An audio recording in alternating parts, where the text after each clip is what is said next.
Governor Kevin Stitt is calling for a special session to begin on June 13th to address his demands to eliminate the grocery tax and lower state income taxes. He also vetoed 3 budget-related bills and said the rest of the budget will become law without his signature. For more on the legislature's reaction to all of that, we're joined by Capitol correspondent Jason Doyle. Jason? Rich, on Friday, the legislature met and overrode those vetoes, but is non-committal so far on a special session in June. A contentious turn of events for a session that has proven to be unusual and controversial. This budget was not an agreement. Governor Kevin Stitt drawing a line in the sand with the Republican-led legislature providing for an explosive end to the second regular session of the 58th legislature, making the claim he was not included in the budget process. Agreement requires negotiation, requires consensus. Negotiations did not happen in this year's budget. The legislature passed the $9.8 billion budget late last week. Stitt says it doesn't do enough to help Oklahomans with rising inflationary costs. In fact, he disparaged lawmakers for passing a $75 tax rebate for Oklahomans to be paid in December. And it's a political gimmick during an election year.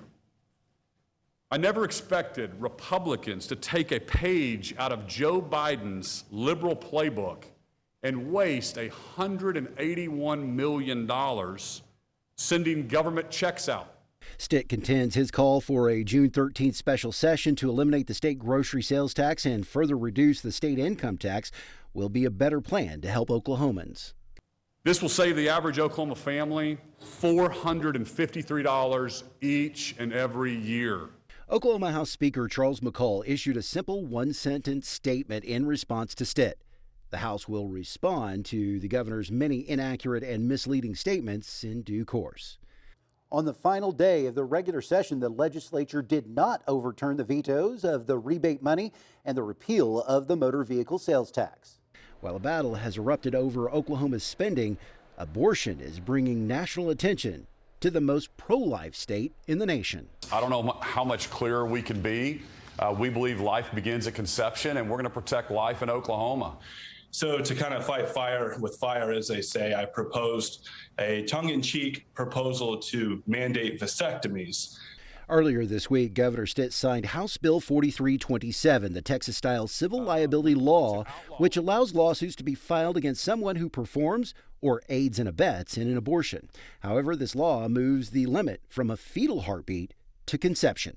What it means for our patients is that they now join the Texans that we have been providing care for the past 8 months in fleeing our state and getting care where it's available.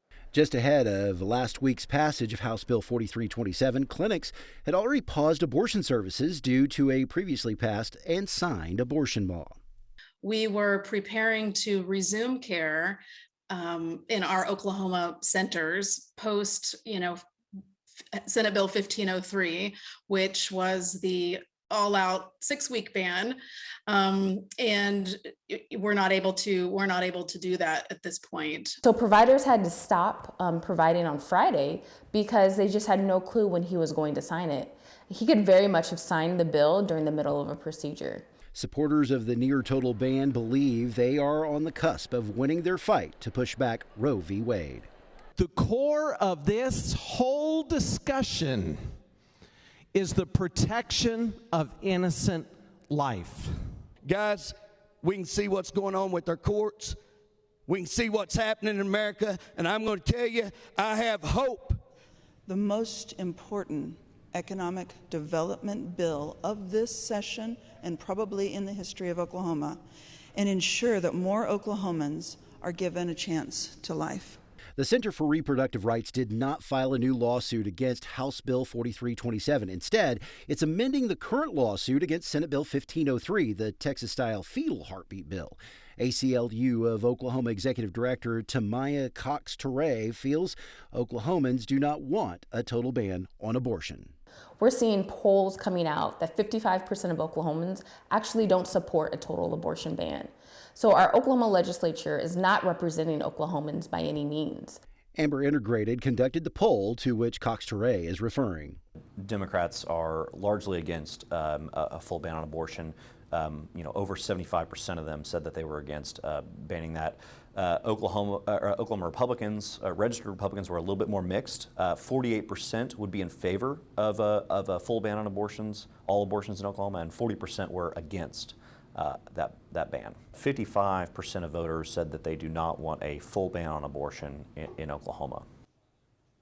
House Bill 4327 is a near total ban, with the only exception to save the life of the mother. There are no exceptions for rape or incest.